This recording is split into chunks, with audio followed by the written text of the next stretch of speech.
5चा गजर बंद करून उमा काकू उठल्या. तेव्हा भैयासाहेबही जागे झाले होते. पडा तुम्ही थोडा वेळ, थोडं आवरतं माझं, मग चहा झाला की उठवते, असं त्या म्हणाल्या. भैयासाहेबांनी त्यांच्या हाताला धरून म्हटलं, उमा, ती नवमुलं आहेत, नव्या पद्धतीनं आयुष्य जगणारी.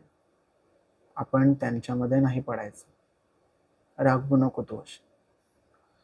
उमा काकू क्षणभर ताठरल्या, मग शांतपणे म्हणाल्या, मी यावेळी बोलले ते पाहिलं आणि शेवटचे. आता नाही बोलायचे. पण एक विचारू, मुलांचे आयुष्य स्वतंत्र स्वतंत्र म्हणजे काय असतात हो? ते आईबापांशी, घराशी, घरात चालत आलेल्या गोष्टींशी अगदी जोडलेली नसतात? भैयासाहेब काही बोलले नाही.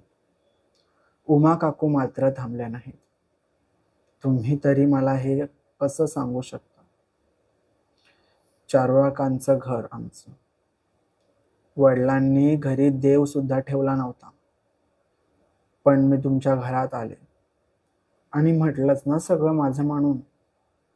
सोवळ्यांचा स्वयंपाक केला, उपवास केले.